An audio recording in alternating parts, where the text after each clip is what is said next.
Assalamualaikum warahmatullahi wabarakatuh. Alkisah, pada suatu masa Khalifah Umar bin Abdul Aziz mengutus para sahabat ke tanah Roma untuk berperang. Akan tetapi di medan pertempuran itu para sahabat kalah dan 20 kelompok dari mereka ditawan. Kaisar Roma kemudian memerintahkan seorang sahabat dari mereka masuk agamanya untuk menyembah berhala. Kepada salah seorang sahabat itu, Kaisar berkata, "Apabila engkau masuk ke dalam agamaku dan bersujud kepada berhala, maka aku akan menjadikan pemimpin di kota besar dan aku akan memberimu bendera pemerintahan, harta, gelas emas, dan wewenang. Tetapi apabila engkau tidak masuk ke dalam agamaku, maka aku akan membunuhmu dan memenggal kepalamu." Sahabat itu lalu menjawab, "Aku tidak akan menjual agamaku dengan harga dunia." Sebagaimana dijelaskan oleh Syekh Muhammad bin Abu Bakar Asfuri dalam Syarh Mawa'iz Al-Usfuriyah, ketika Kaisar mendengar jawaban tersebut, ia pun langsung memberi perintah untuk membunuh sahabat itu. Ia lalu dibunuh di tengah lapangan dengan dipenggal kepalanya. Sesaat setelah kepalanya terputus, kepala itu menggelinding memutari lapangan sebanyak 3 kali. Kepala yang terpenggal itu pun kemudian membaca surat Al-Fajr ayat 27 hingga 30. "Hai jiwa yang tenang, kembalilah kepada Tuhanmu dengan hati yang puas lagi diridhoinya. Maka masuklah ke dalam jamaah hamba-hambaku dan masuklah ke dalam surga." Melihat kejadian itu, Kaisar pun sangat marah. Dia pun kembali memerintahkan prajuritnya untuk mendatangkan sahabat yang kedua. Kepada sahabat yang kedua itu, sang Kaisar pun berkata, "Masuklah ke dalam agamaku. Aku akan menjadikanmu seorang kepala di kota ini. Jika engkau tidak mau, maka aku akan memenggal kepalamu sebagaimana kepala temanmu yang telah kupenggal." Sahabat kedua itu pun menjawab, "Aku tidak menjual agamaku demi harga dunia. Jika Anda memiliki kuasa memenggal kepalaku, maka sesungguhnya Anda tidak punya kuasa untuk memotong keimananku." Mendengar perkataan itu, Kaisar pun semakin marah karena ancamannya tidak ada yang dipatuhi. Dia kemudian memberi perintah untuk memenggal kepala sahabat itu.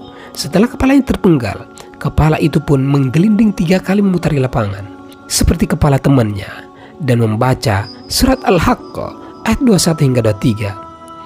Maka orang itu berada dalam kehidupan yang diridhoi, dalam surga yang tinggi, buah-buahnya dekat. Setelah membaca ayat itu, kepala tersebut berhenti dekat kepala temannya yang pertama. Melihat kejadian itu, Kaisar semakin kesal. Ia pun kembali memerintahkan prajuritnya untuk mendatangkan sahabat yang ketiga. Kepada sahabat yang ketiga, Kaisar berkata, "Apa yang akan kamu katakan? Apakah kamu akan masuk ke dalam agamaku? Kalau mau, aku akan menjadikanmu pemimpin." Ternyata sahabat yang ketiga terbujuk dengan iming-iming kebahagiaan dunia. Ia pun berkata, "Aku masuk ke dalam agamamu dan memilih dunia daripada akhirat." Mendengar jawaban yang berbeda dengan para pendahulunya, Kaisar pun berkata kepada patihnya, "Tulislah ia dalam daftar beria harta, gelas emas, dan bendera pemerintahan." Mendapat perintah dari Kaisar, ternyata si patih tidak langsung menulis namanya. Sang patih justru berkata, "Wahai Kaisar, bagaimana kita bisa memberi kepercayaan kalau belum kita tes? Apakah dia itu serius atau tidak? Wahai Kaisar, katakan kepadanya, kalau engkau benar-benar serius dengan pernyataanmu, maka bunuhlah salah satu temanmu. Jika kamu melakukannya, maka kami akan percaya dengan pernyataanmu." Kemudian sahabat ketiga itu membawa salah satu temannya. Dia pun membunuh temannya di depan Kaisar. Melihat kejadian itu, Kaisar memerintahkan patihnya untuk menuliskan namanya dalam daftar. Ternyata patih pun masih mempunyai perasaan janggal. Dia pun kembali berkata kepada Kaisar, "Ini sungguh tidak masuk akal dan bukan keputusan yang bijaksana untuk mempercayai pernyataan dari sahabat yang ketiga ini.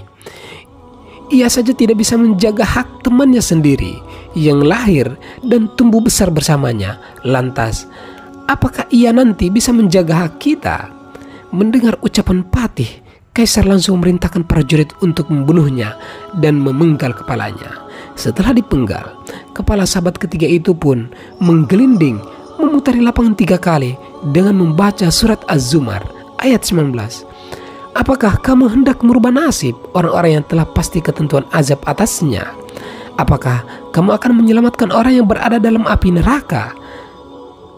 Ternyata pengkhianatan yang dilakukan oleh sahabat ketiga supaya mendapat kebahagiaan dunia dibanding para temannya yang terbunuh demi menjaga kemuliaan agama justru berbuah petaka.